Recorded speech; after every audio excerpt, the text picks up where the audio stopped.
Good morning. Welcome to the Unitarian Universalist Congregation of Grand Traverse. My name is, I didn't wear my name tag, Susan Smith, and I'm a member of our Sunday Services Committee. As you may know, today is our first Sunday without Reverend Alex because he's on his mini sabbatical for the month of January. You won't see him until the 1st of February or so. So our service today may feel a little different.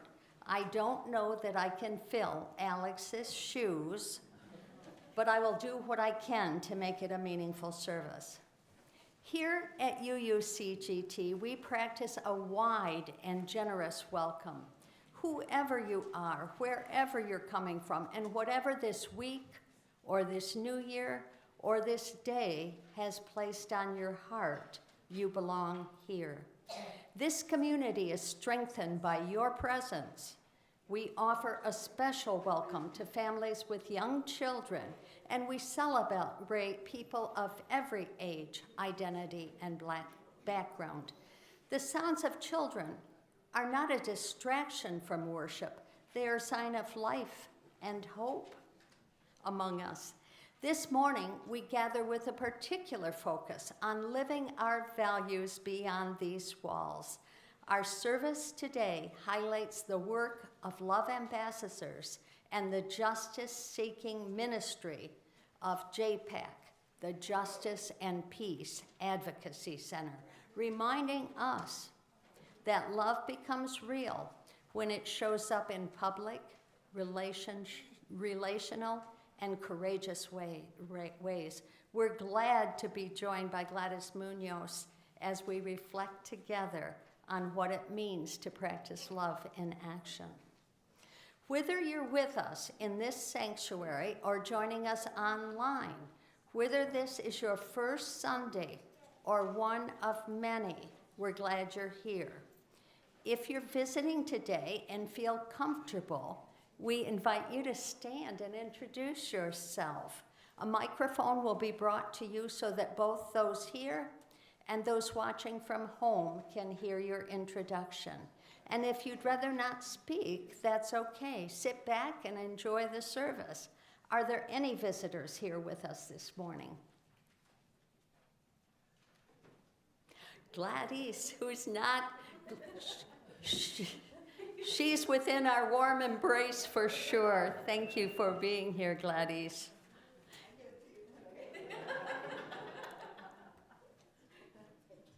Gladys, would you like to say a few words before we're going to say words about you later? Yeah, but could you say something about yourself? About myself. Well, good morning. Buenos dias. I'm Gladys Munoz, and I know a lot of the people here. That's really nice. Feel welcome. And my daughter Miriam and my grandkids are here.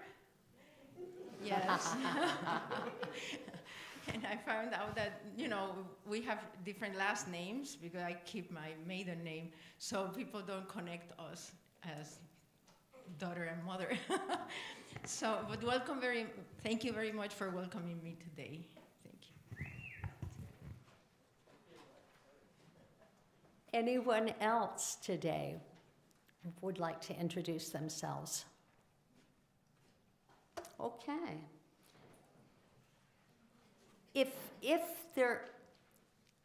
If you are a visitor today, as Gladys says, we invite you to pick up a yellow mug during our social hour. Not that you would need any further identification, but that does help us recognize our visitors. And then we reach out to get to know you better. Later in the service, we'll share the joys and concerns of our community. You're invited to write yours in the book at the front of the sanctuary and on your left. A member of the congregational care team, Connie Metcalf, will read what you've written later in the service. You're also welcome to light a candle to commemorate a joy or concern at any point during the service. I will not read general announcements to you this morning. You'll find information within your order of service. However, I must highlight the one that is frozen on our TV screen out in the social hall that announces a demonstration at, what is it called? At 1 p.m. Rotary Square, which is down by the old post office in town. So a demonstration against the invasion of Venezuela by our government. As we prepare for worship, I invite you to take a moment to settle in. Gently release the concerns of the week. That'll be hard. Take a deep breath and silence your phones and electronic devices. Maybe we be present to one another and open to the call of love that brings us here today. Let us worship together. And now our centering music. We have a special guest that probably many of you know. Luke is here, son of Heather. So welcome and thank you for being here.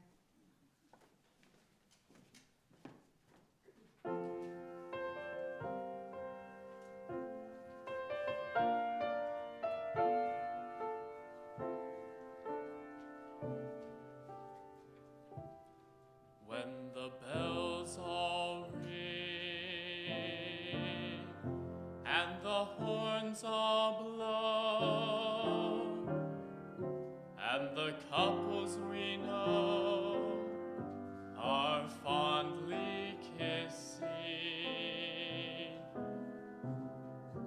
Will I be with you, or will I be among the missing?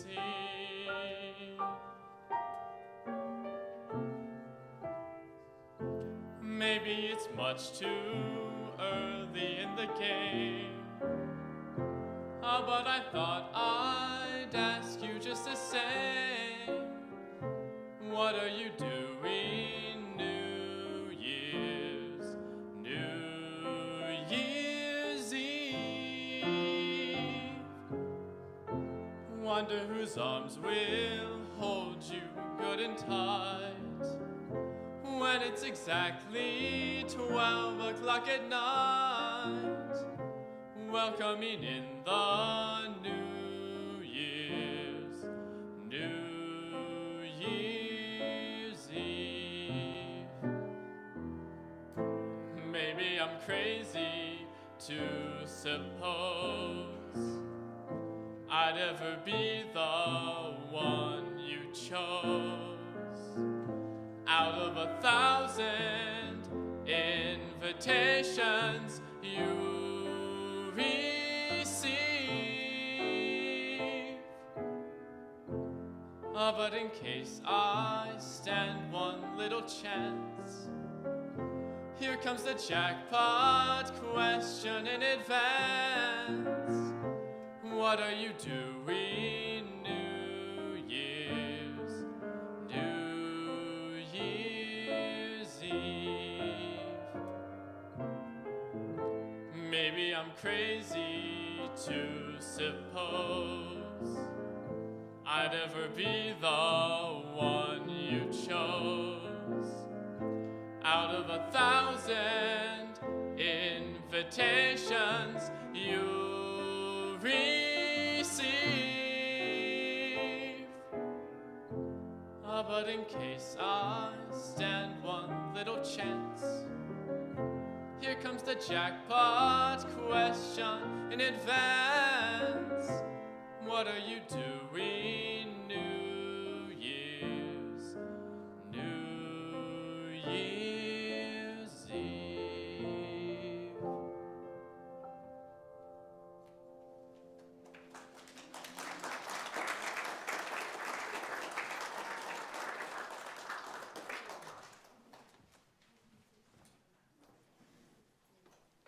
Luke, that was so beautiful. Thank you. Well, I had planned opening words that spoke more directly to the crisis our immigrant neighbors find themselves in throughout the United States, including our own neighborhoods here in Grand Traverse and Leelanau counties. But the events of recent days intruded not only into the sovereign nation of Venezuela, but also into our own moral and spiritual reflections. The action by our own government, the use of violence, the removal of a sitting president, however flawed that presidency may have been, and the declaration of U.S. control over another sovereign nation and its resources have raised profound moral, spiritual, and ethical questions. These actions stand as direct challenges to our UU commitments to the inherent worth and dignity of every person, to the self-determination of nations, to the goal of a world community with peace, liberty, and justice for all, to international cooperation, and to the rejection of violence as a tool of political will. Whatever our political perspectives, we are called to reflect on how power is used, whose lives it affects, and why.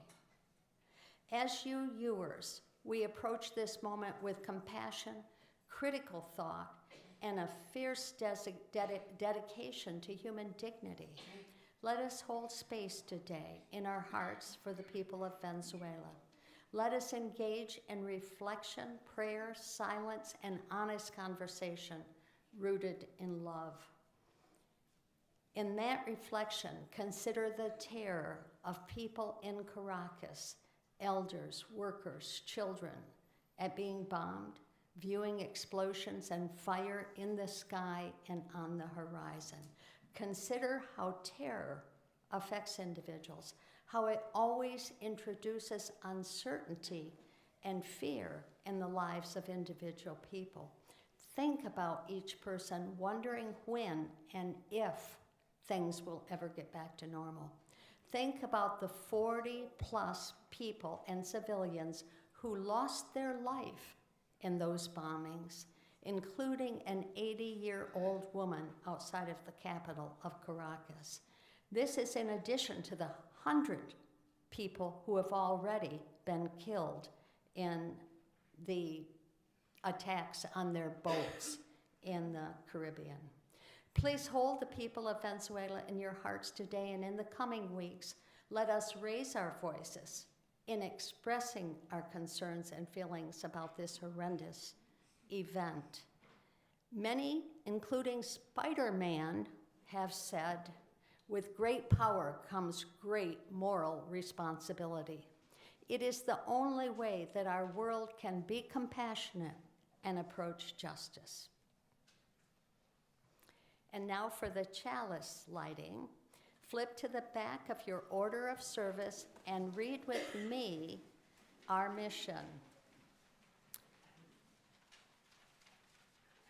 Grounded in love, we protect the web of life by building beloved community, making good trouble, embodying radical love, engaging in lifelong learning. And now, let us sound the singing bowl, entering a time of stillness.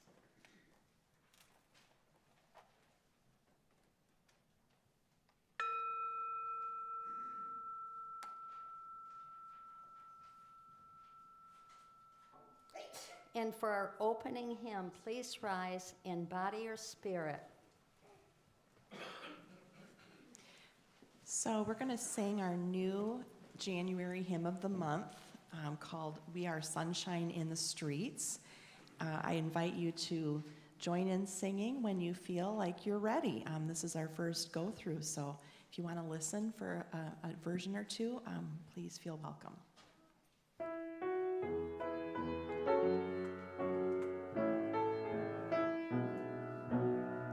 Our heart's unfolding dream is weaving our own faith. Agape source prophetic light to hold our song. The trumpets call to be compassion guide our way. We are sunshine in the streets, singing justice. We are spirits, hands and feet, being love. We are yellow shirts of light, singing freedom. We are open-hearted light, being love. The soul's revealing verse and love's unending stream. The cosmic symphony proclaims Sophia's key. Against all prejudice we rise to make all free. We are sunshine in the streets, singing justice. We are spirits, hands and feet, being love. We are yellow shirts of light,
Hello, love bugs. Happy New Year. All right, I have a story for us this morning, but we have some business to get down to first. So there are a couple of things we're going to do in this story. First of all, we have to define a word. We have to define a word, and that word is sanctuary. Does anybody know what the word sanctuary means? What does it mean? We're in one. You're so smart. Gosh, she's the smartest kids in the whole world. We are in a sanctuary. So what is a sanctuary?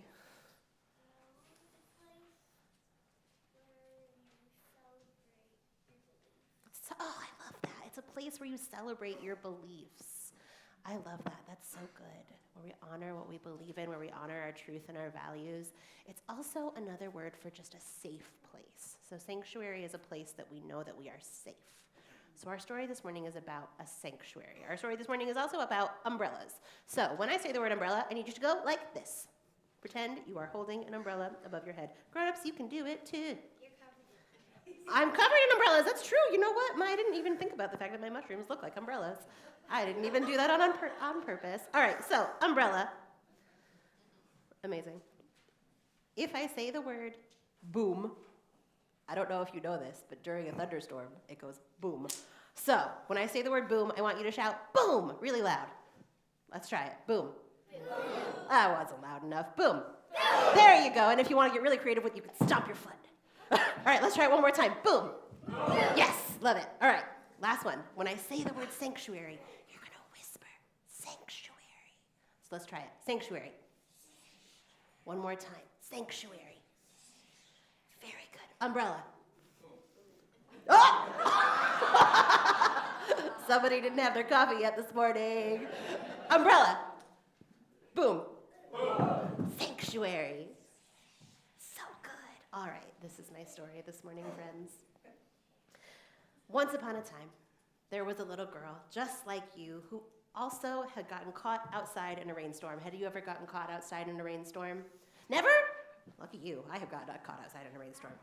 She ran inside the nearest store. You have?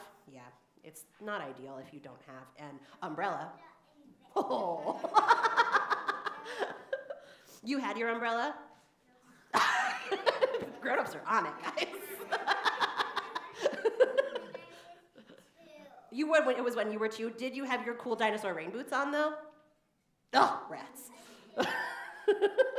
All right, so she ran inside the nearest store to wait out the storm.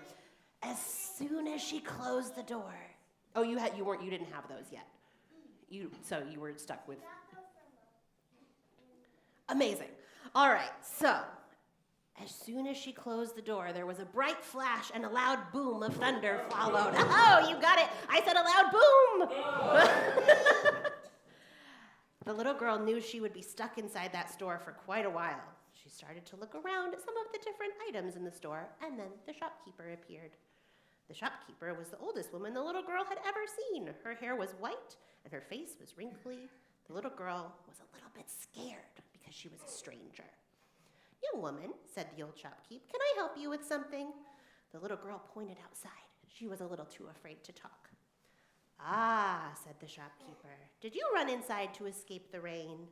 The little girl nodded slowly as another loud boom of thunder shook the store. "Well, you can wait in my little sanctuary if you'd like. We've got a nice sturdy roof over our heads, and it will keep you safe and dry." The little girl appreciated the offer, but she really needed to get back outside and continue on her way. The shopkeeper could tell that the little girl was hesitating. "Or," continued the shopkeeper, "you could head back outside with this." The shopkeeper went behind the counter, and what do you think she pulled out? An umbrella! "Take this umbrella," said the shopkeeper. "I don't know why it's raining, but I know you can keep dry under this portable sanctuary." The little girl beamed and then stopped in her tracks. "But I don't have any money," she said. The shopkeeper waved her off. "No worries, my dear. Just be sure to offer the umbrella to someone else if they need it."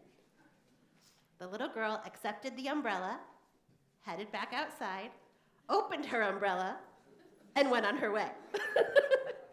The little girl was happy and dry. She started to skip down the street and was perfectly happy But then she saw a man wearing a suit, and he was trying to keep dry with a newspaper over his head. She heard another loud boom, crushing it, and the newspaper began to fall apart under the heavy rain. She skipped over to the man in the suit and held the umbrella up as high as she could. "Thank you," said the man. Remembering the words from the old shopkeeper, the little girl told the man, "I don't know why it's raining, but I know that you can keep dry with me under this portable sanctuary." The man smiled in relief. He had been having a really bad day. See, he was wearing a suit because he was on his way to a job interview. He had been without work for a long, long time and was desperate. He had to walk to the interview because he couldn't afford a car, and when it started to rain, he cursed his luck. He would show up to his really important job interview soaked, and he knew that would not make a good first impression. The little girl spotted her family in the store across the street. "Here," she said, "take the umbrella with you. I see my family right over there across the street." "Oh, I couldn't take your umbrella," said the man, feeling guilty. "No, you take it. Just be sure to offer it to someone else if they need it." The little girl put the umbrella into his hands and then ran off to meet her family. The man couldn't believe how nice she was. He knew he had to hurry, though, because it was almost time for his very important interview. Another boom of thunder. We got to startle up here. It caused him to start running. I can tell you the man got the job that he was interviewing for. And soon enough, he was able to buy a few umbrellas of his own. Whenever it would rain, he would bring not only his own umbrella that the little girl had given him, but he would bring 2 more small umbrellas to give away to people who were stuck outside in the rain. And every time he gave away an umbrella, he would say, "I don't know why it's raining, but I do know that I can keep you dry under this portable sanctuary."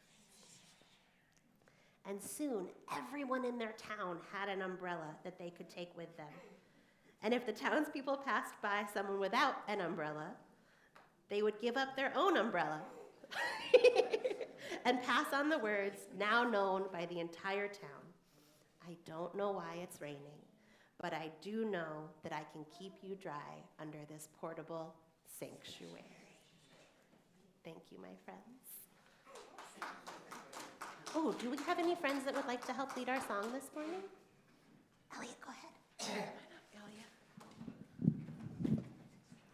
And we're back to Spinners and Weavers. We haven't done Spinners and Weavers in a while because we were doing our special song for December.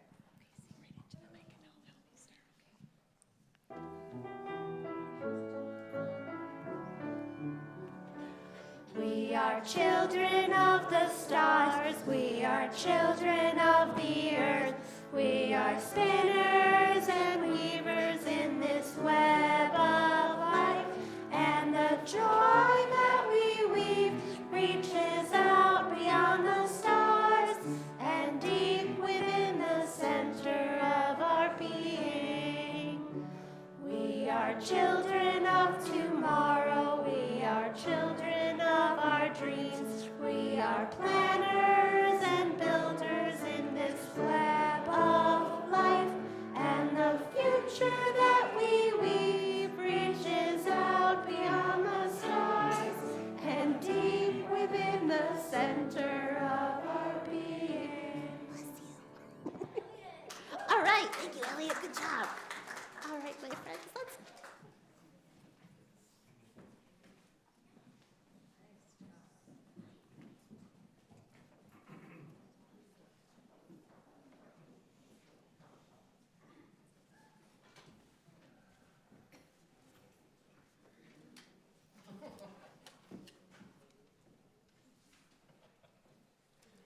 As we prepare today to collect our offering, I remind you that this congregation is made possible by the care we share.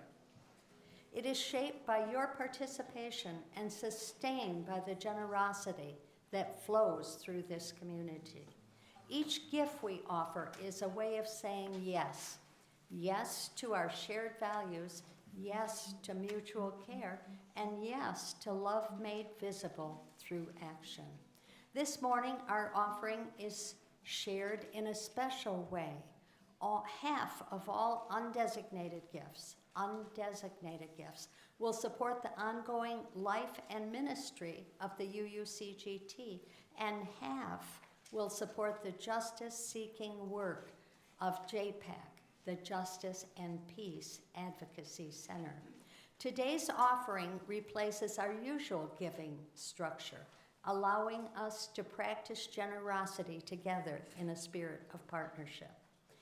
In a moment, our ushers will pass the offering baskets. You may also choose to give electronically using the option shown on the screen.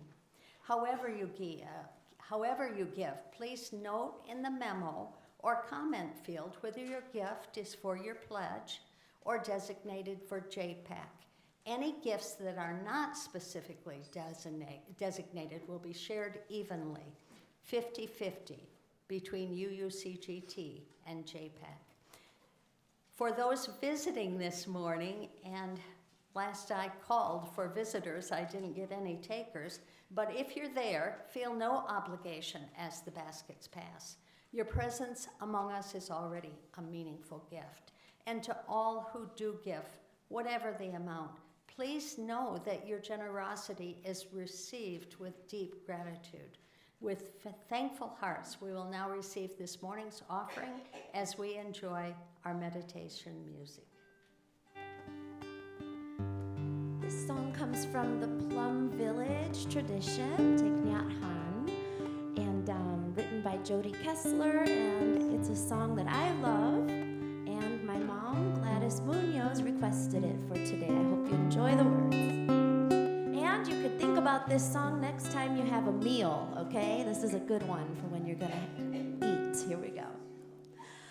On this plate, there are many hands, the hands that sowed the seeds, the hands that plowed the land, the hands that worked the harvest and brought it to the stand. Yes, on this plate are many hands. In this bowl are sun and rain and air, the garden soil and all the tiny creatures that live there.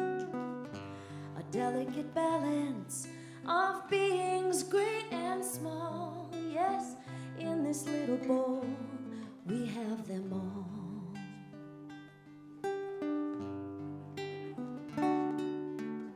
In this meal are many hearts and souls.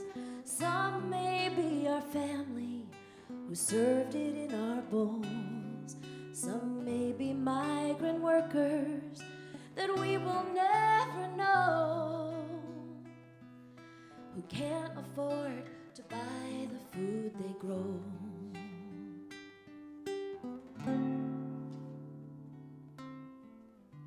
In this room, there are many hands. Let's join them all together as often as we can. And in our sacred silence, let there be gratitude for the many hearts and hands that make our food. For the many hearts and hands that make our food.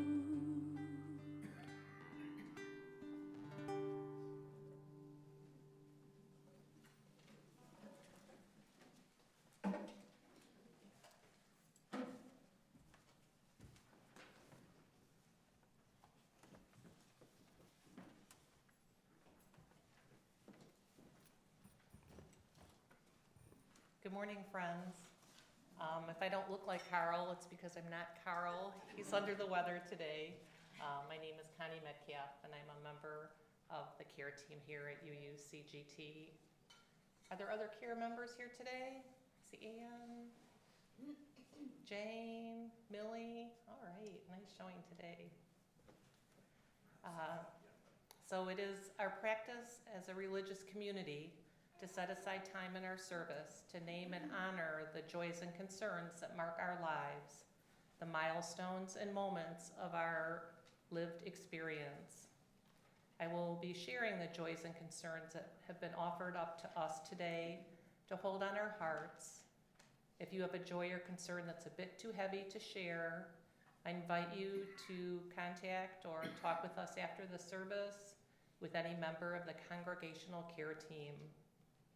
Usually we say Alex too, but he's kind of on sabbatical. Well deserved.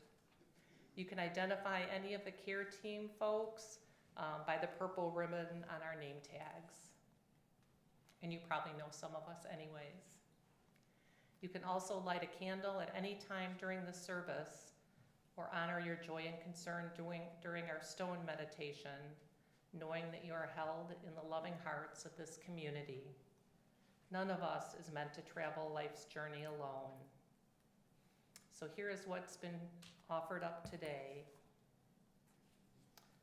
January 3rd, wow. May justice and compassion guide a resolution to world conflicts without violence. This from Mike Radke. For all who suffer the aches and pains of winter, injury, illness, and old age. From Mary and Mike. And may our small acts of resistance make a difference to our friends and neighbors and community. This from the Social Justice Action Team. And now, let's hold a moment of silence for the joys and concerns that remain in the silence and on our hearts.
We now open our time for the stone meditation.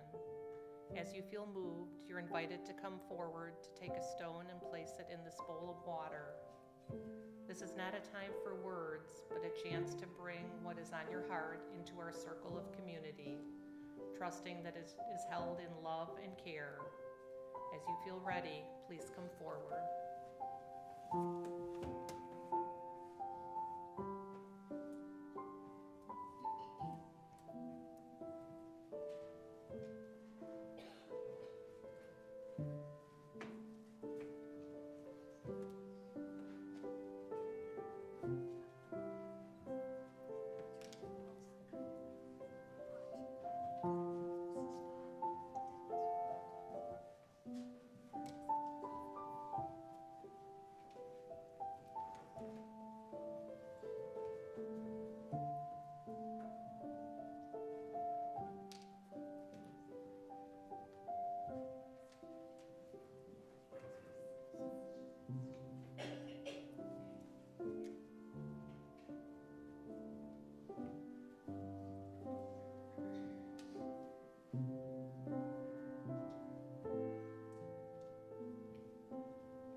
Would you please join me in singing our song of response, Spirit of Life? We'll sing it first in English and then in Spanish.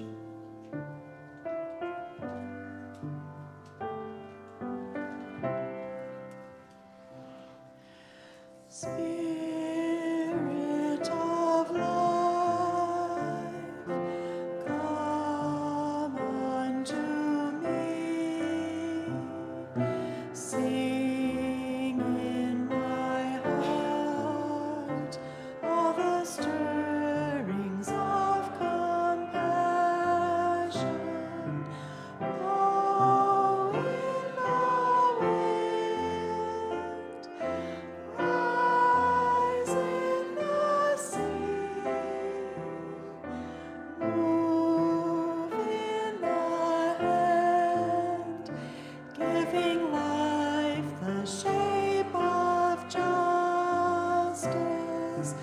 Roots hold me close, wings set me free.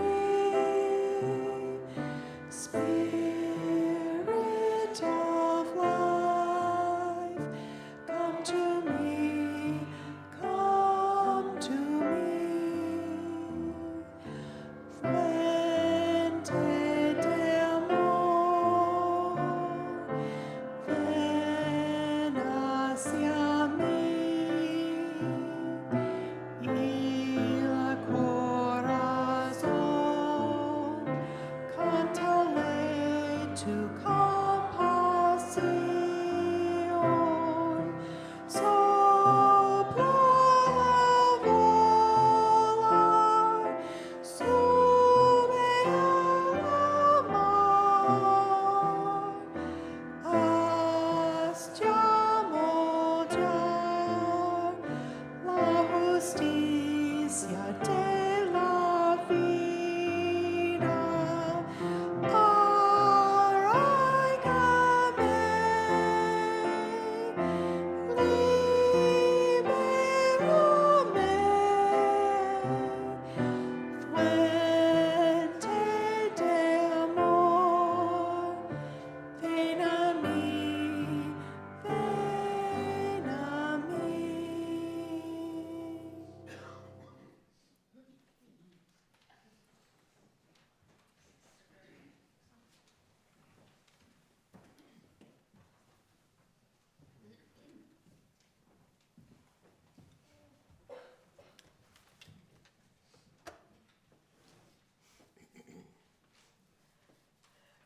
This morning, we are honored to welcome Gladys Munoz, a leader who work embodies what it means to put love into action. She has personally said to me that if you believe something and don't act on it, how do you know you believe it? It is not true. Gladys is deeply involved with JPAC, the Justice and Peace I can't say it, Advocacy Center. She's a co-founder of it. It brings together faith communities and partners across the region to work for systemic change rooted in justice, equity, and compassion. Through relationship building, education, and public advocacy, JPAC helps congregations move from concern to collective action, addressing issues that affect our neighbors most directly and most urgently.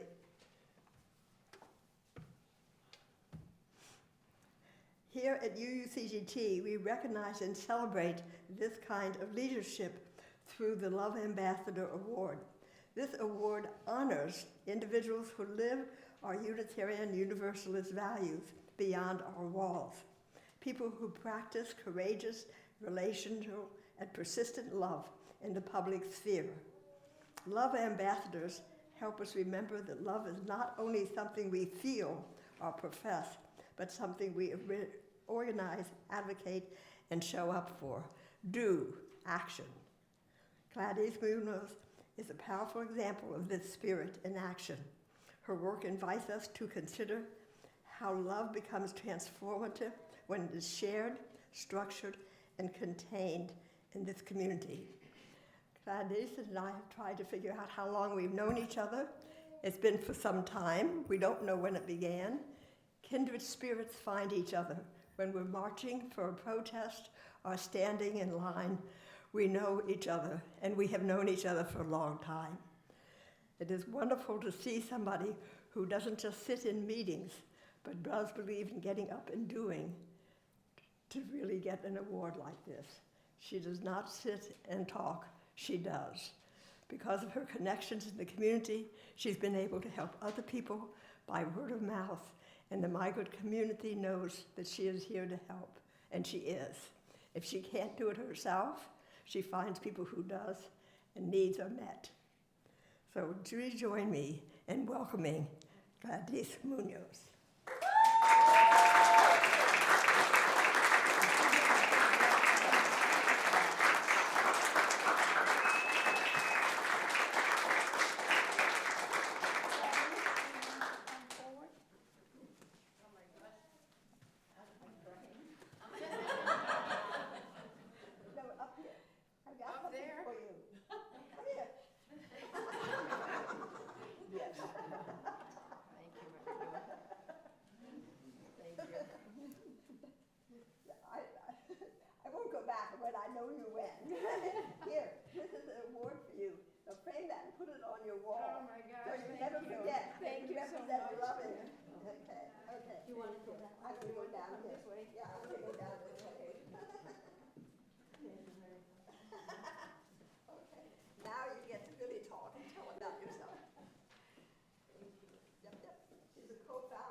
It's my honor to welcome you, Gladys, and also to have a chance to ask you a few questions about your work. Could you share a little bit about your own journey and what first called you to this work with immigrant and farm workers? Well, I have to go back to my upbringing because my parents were, I'm going to be crying, okay? After all this presentation and all that. But my parents were a big example. And also, I studied in an all-girls school with nuns, with sisters, and they were ahead of their time. And they did things, they offer us things that made us get out of our desk and go out. And so, for example, my parents, my dad was a doctor, pediatric cardiologist, my mom was a dietitian, and once a month they volunteer at a clinic that some sisters in Puerto Rico, Puerto Rican sisters that work with the community, and they offer medical services. And also they have like a thrift shop and all that kind of stuff. And my parents volunteer for that once a month, and we are 5 daughters, and the 5 of us had to go with them, and we had to volunteer in something. So some did babysitting, so the parents could go to the thrift store or to the doctor. And myself, for example, I was put in the pharmacy, and I needed to count pills and put them in bottles. So we had to do something. But that was an example in my life, looking back, that was ingrained. And then the other one was the sisters that I studied with. They offer on Saturdays to go with them to, it was probably like 10 or 15 minutes away from our school, and it was a very poor area. And they went there to do religion classes, but mainly to see what were the needs of the community. And they invited us, whoever the student that wanted to go with them. So that example was another thing that opened my eyes, and also the example of my parents and these sisters I'm called to do something different. And it was also part of the teaching. I don't know if you know, in Latin America, usually you go to a private school when you are from middle and high class, okay? If you are on the poor side, that's when you go to the public school. That's had been all throughout Latin America. The sisters that I studied with, at the end, they changed. They went to teach at the public school and closed the school. But part of the process of that was going to visit these communities. And that was, they always said, you have been privileged to go to school. Not everybody can go to school. You have been privileged, but it's not for you to just make money. It's for you to share that knowledge with the community and make this world a better place. So it was ingrained, and so that's my background, okay? So I arrived here, and I needed a job, and the first job was as a migrant teacher in the migrant schools, in the summer migrant schools. And so that was my first job. I'm a city girl, so I didn't know anything about agriculture, migrants, or anything like that. I learned by meeting the people, and the first job was to go and sign up kids for the school. So we had to go to the camps, we need to talk with the mothers and all that. So that was my beginning, and I was transformed. Excellent. Thank you so Thank much you. for sharing that with us. And can you now help us understand, as you got to know these people, what you saw, what their daily lives were like in the camps? So I want to clarify two words. One is the word migrant, and the other one is seasonal farm worker.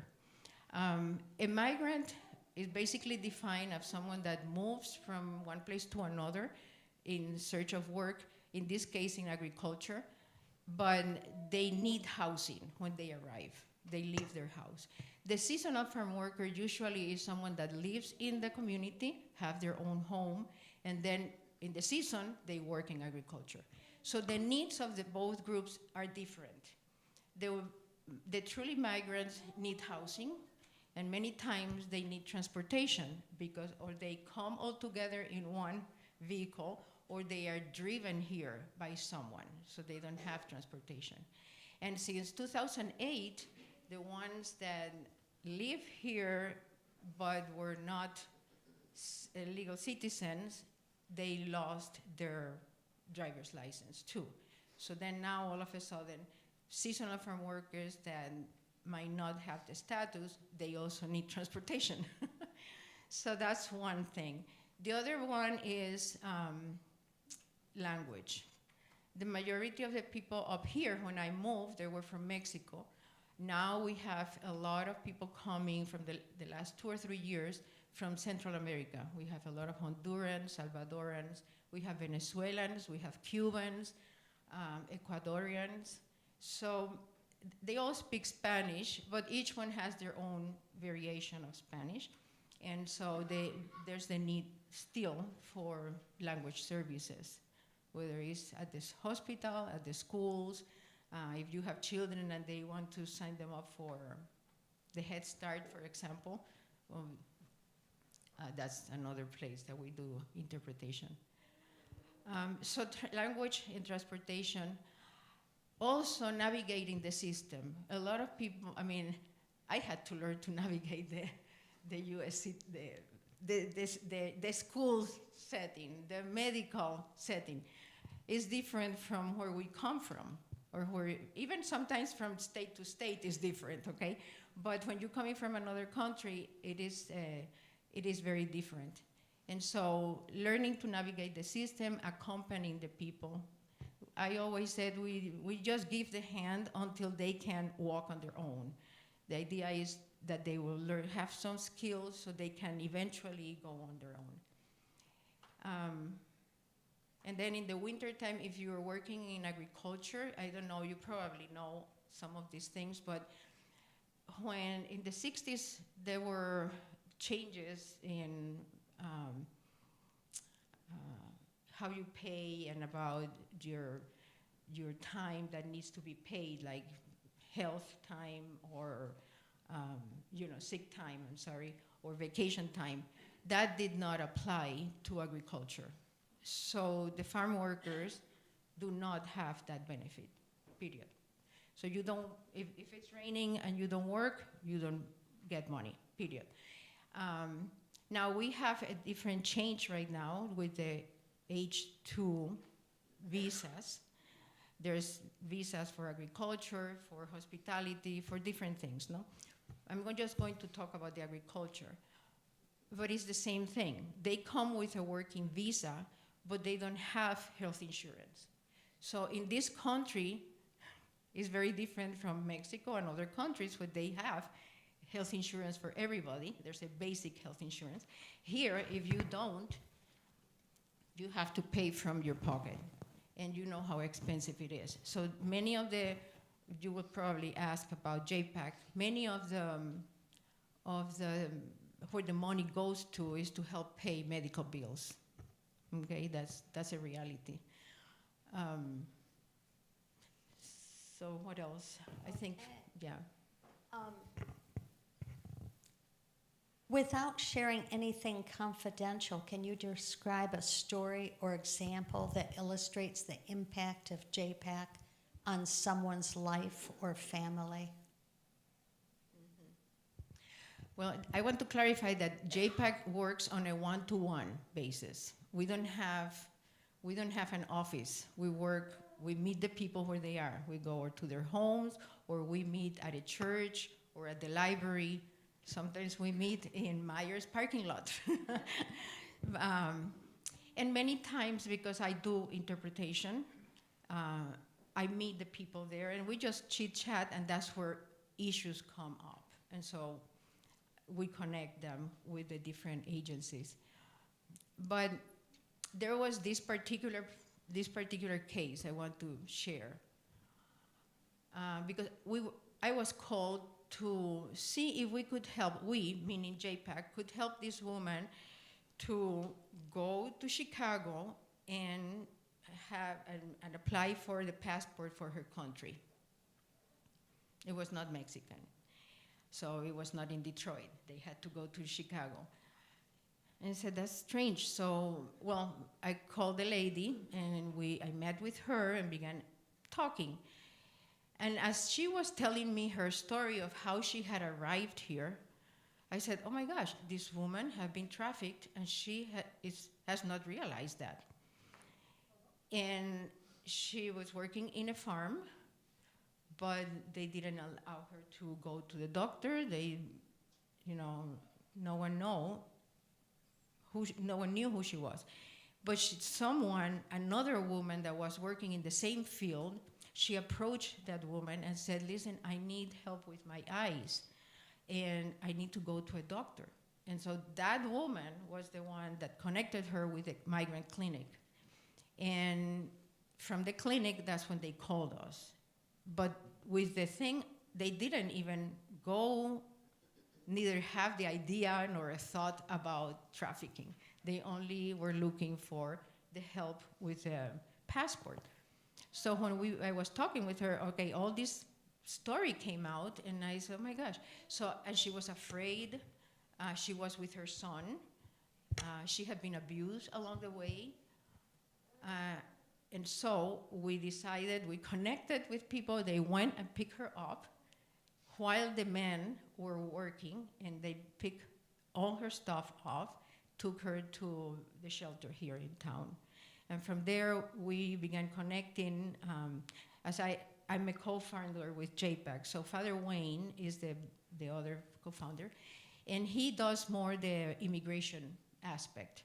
So he had an attorney that he could talk to and took the case. We were able to send this woman down to Kalamazoo because we found a little apartment there through the church, and they moved there. They did, 5 years after, she calls me, and she wanted to thank Father Wayne and myself because finally she was a citizen. Her son was graduating from high school, and she was bubbling, and that was our prize story, because we saw the beginning all the way to the end. Many times you just help people, and then they move on, and you don't keep track of what's happening. So yeah. What a beautiful story. Thank you so much. Wow.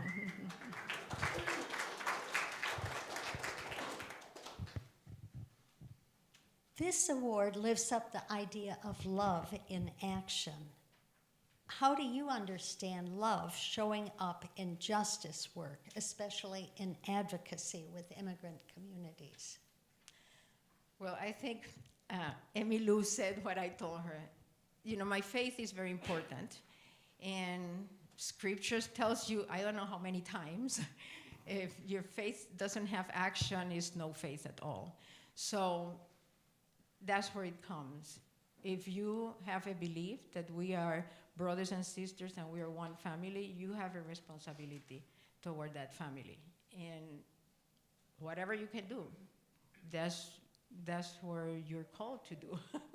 And everybody has been given gifts. We all have gifts, whatever is that, okay? And it's a matter of saying, okay, how can I help? Or what is the need here that I can apport or bring something to it? So I think that's the thing. Action. Yes, love in action. Excellent. Now, can you help us understand more? You made reference to this a little bit about how donations and contributions to JPAC are used and what kinds of needs they address or programs. So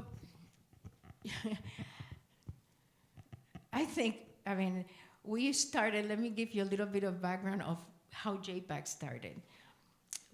I was working at St. Michael's in Sutton's Bay as a pastoral associate together with Father Wayne.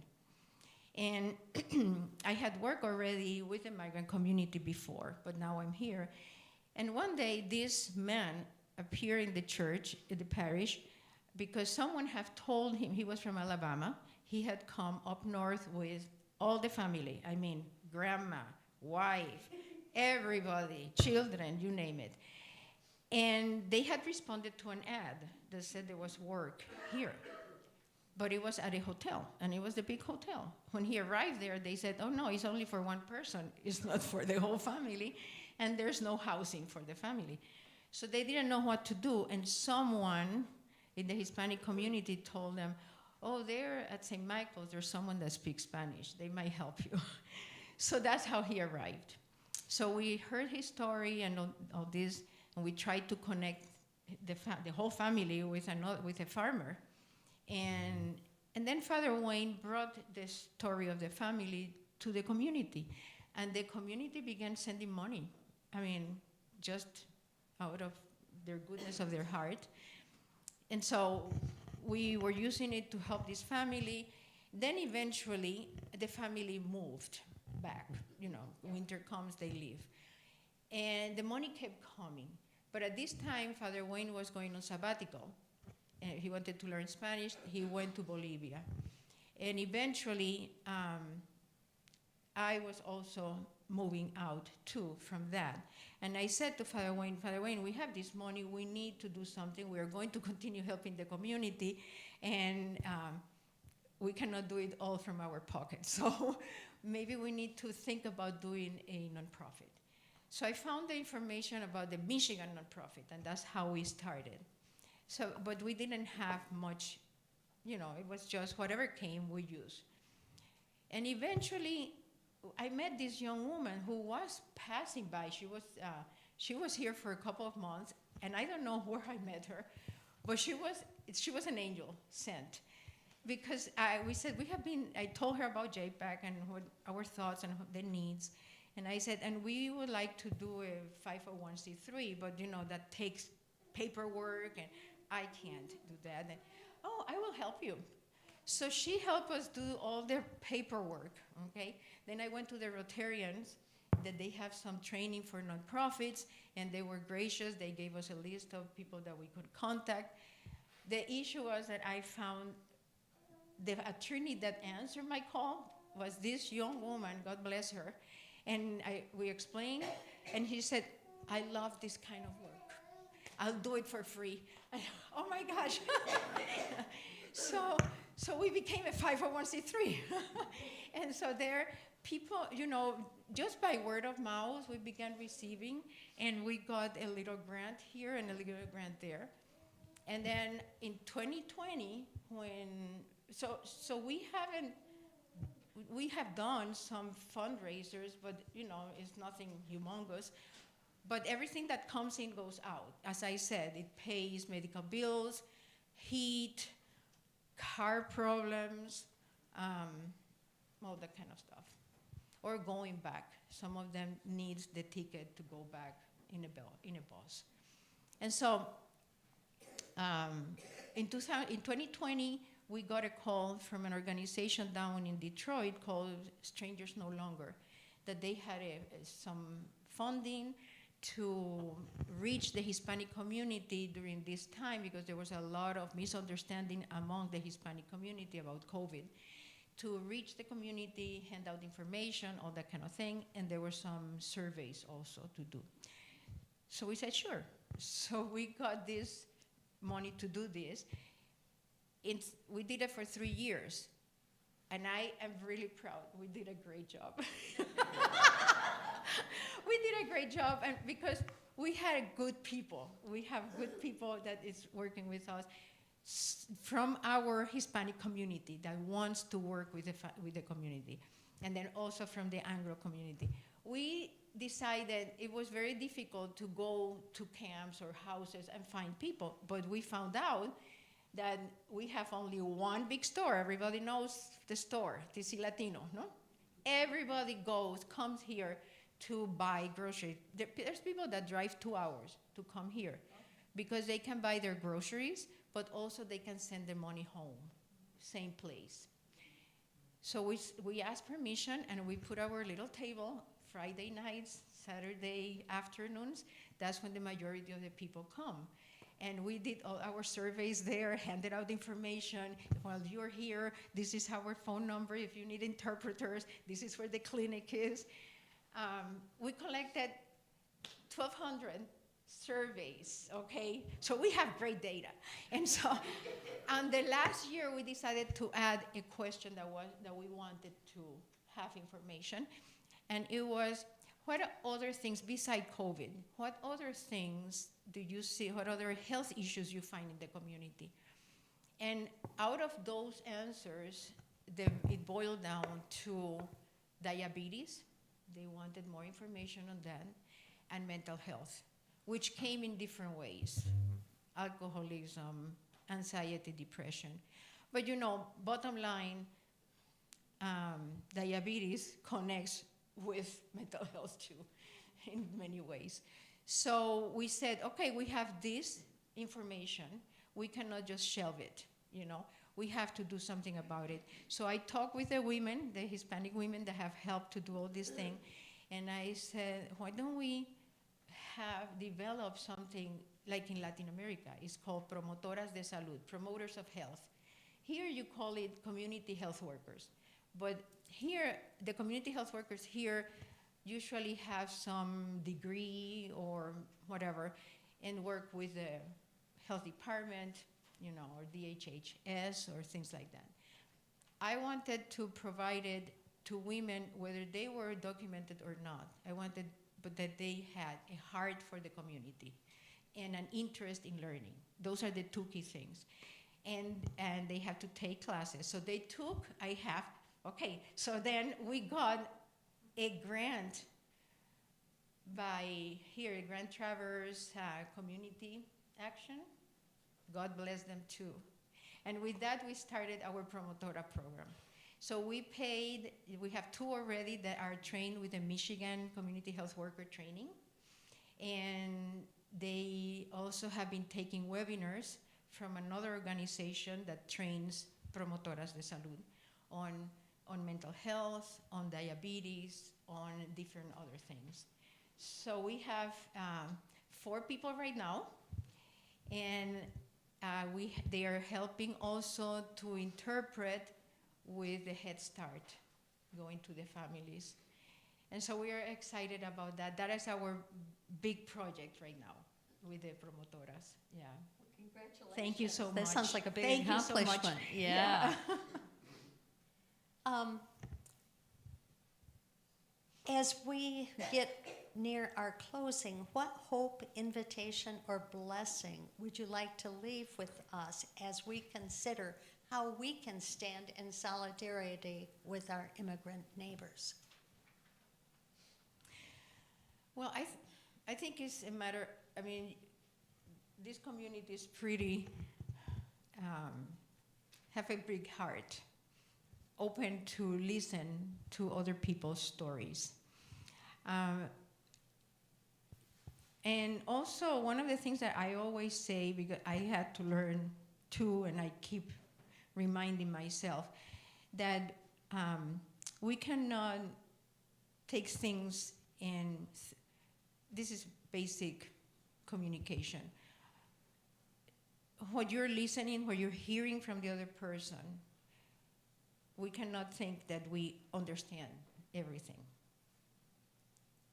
Because the reality of the other person is different from yours. Even though the words might seem similar to, you say, okay, I can understand you. Many times we need to keep asking questions, because what we understood is totally different from what the other person is saying. So I think that's one of the things when we are working with other ones, with other people. And I can bring it just not only to the migrants, but to anyone in the community that is not your close family member. You know, we have the homeless community, we have people from other countries, not only Hispanic, but Native Americans. I have learned their culture is totally different, their life experience is totally different, and many times something that we say, it might trigger something totally different of what you were trying to say. So be conscientious about that when we are dealing with other ones. Yeah, never assume that you understood the whole thing. Yeah. And so the other thing is, when you encounter a situation and you don't know, find the organizations that are already working too, because we don't need to reinvent the wheel. There's already organizations that know how to do something, and tap onto that. Yeah, thank you. All very, very wise words. And let me ask you one last question. You know, we see on the nightly news every day about ICE agents, and we wonder what has been the experience here. Well, by the grace of God, we have been quiet so far. Several years ago, we had a lot of action, okay? But right now, things are calm. But we are, just like you have had trainings here about knowing your rights, we have had training with the immigrant community too. And it's a little bit different how we approach that emergency. So, but we have had that, we are handing out information, and people are cautious, okay? You know, we have blended families. We have a lot that are citizens, but they have family members that might not, or might be in between. And now with all the things that are happening, some of them that were on the past, now everything is frozen and they can't move forward. So that creates anxiety too. But so far things are calm, and we hope that continue being calm here, but we need to be prepared. And there's organizations, as you probably have heard, you know, that are joining together for that training, and also that we are in contact. We, meaning JPAC, is in contact with them. If they find or hear something, they connect with us, or we connect with them too. Thank you. So I have a couple of personal questions to ask you. How big is JPAC in terms of the numbers of workers like yourself? No office, you said, so. We have a board that is 7 members, and it's a working board, so everybody has to do something there. In the board, we have a couple, husband and wife, that are Hispanic, and she is the main leader of the promotoras. The husband also helps in his own way, but she's the one that. And then we have a Filipino, the young woman that is also part of the board, and she helps us also with the grants and all that kind of thing. And then we have the other people that have to do their part too. So we all have share. Father Wayne and myself are kind of the face out there, but there's a lot of different things that happen in the background, and we tap into the community too. You know, people have said, can I help? How can you help? Okay, so we write that down, and if we need, for example, we had a group of ex-Peace Corps people, and they contact us. And so we sat down with them, what are the skills? I mean, and some of them speak different languages, or they could drive down to Detroit if someone needed to go there. So that kind of thing. So we tap into the community. Excellent. Yes. Yeah, that's what we Yeah, do. it sounds like you not only have your feet on the ground, but you have your ears to the ground to find out what's happening. You need to do that. And I was remembering that, you know, late Pope Francis, he said, you need to go to the peripheries, telling the church people, you cannot just stay in your office, okay, and people will come to you. You have to get out there and meet the people. And that's why I think, you know, like doing my interpretation, I don't want to, people say, when are you retiring? I don't want to really retire. I'll cut hours, but not retire. Because that's where I meet the people.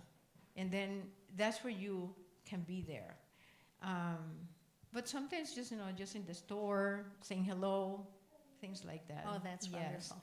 Yeah. I wanted to add one more thing. When the money that comes not only goes to the things I said, but also the promotoras are also handing out information. And I just wanted to show, I brought one copy because sometimes I explain this and can't explain myself. It's very easy, the people, many times it's difficult to read a lot of words, okay? And so we have, there's an organization down in Florida that have developed what they call fotonovela. Novela is like a little, how do you call that? Soap opera, but in like a comic book kind of thing. But it's not a comic book, it's photos of people standing, okay, with a little bubble on the top explaining. So we have several of those ones. We asked permission to be able to make copies, and that we made copies with a grant for the promotoras to hand out to the community. And they have, obviously I'm looking for it, and it will not come out because I'm looking for it. Here we have it. Yeah, this one is like sharing triumphs or sharing, you see, I don't know if you can see it, it's in black and white, but it's photo of pictures, one talking to the other.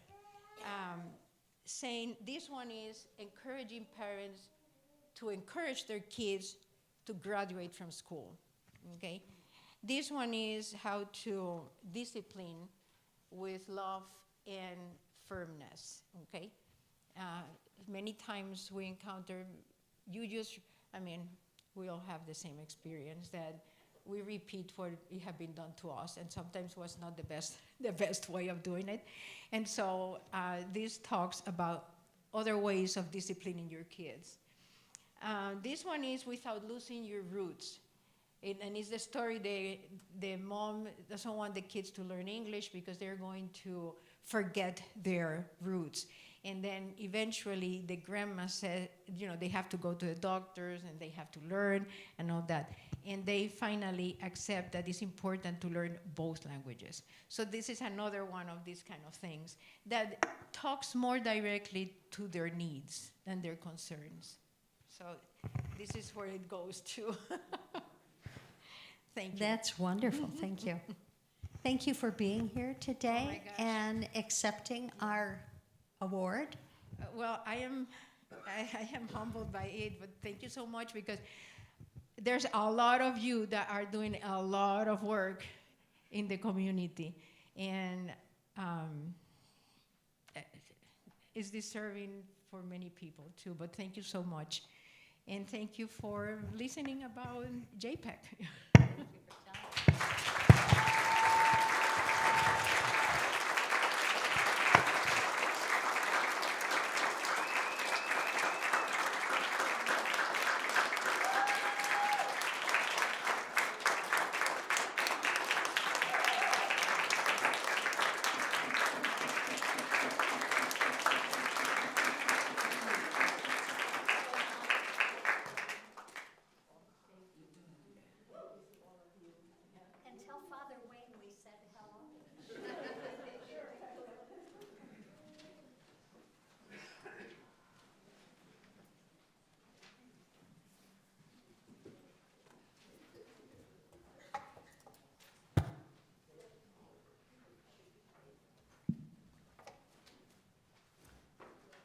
So we have a closing hymn, right? Would you please rise in body or in spirit and join me in singing hymn number 151, found in the gray hymnal, I Wish I Knew How.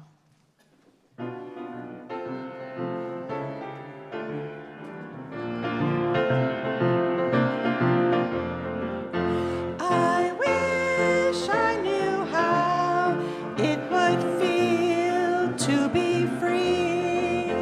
I wish I could break all these chains holding me. I wish I could say all the things I could say.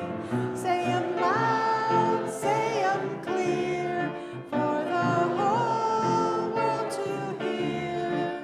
Say 'em loud, say 'em clear, for the whole world to hear. I wish I could share all the love in my heart. Remove all the bonds that will keep us apart. I wish you could know what it means to be me. Then you'd see and agree everyone should be free. Then you'd see and agree everyone should be free. I wish I could give all I'm longing to give. I wish I could live like I'm longing to live. I wish I could do all the things I can do. Though I'm way overdue, I'd be starting anew. Then I'm way overdue, I'd be starting anew. I wish I could be like a bird in the sky. How sweet it would be if I found I could fly. I'd soar to the sun and look down at the sea. Then I'd sing 'cause I know how it feels to be free. Then I'd sing 'cause I know how it feels to be free.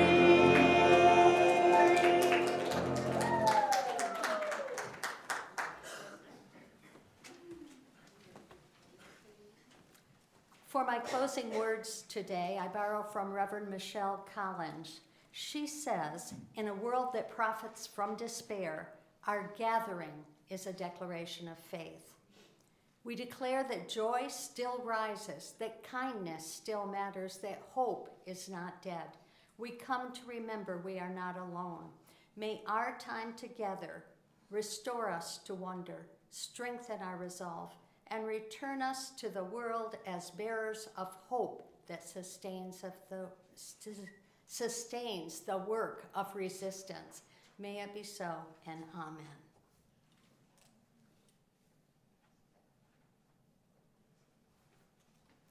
I'm grateful for Ellie helping today to do that extra task that I couldn't do while I spoke. Thank you. Thank you, everyone, for being here today, and please join us in our social hour so that we can have a chance to be together in a very personal way.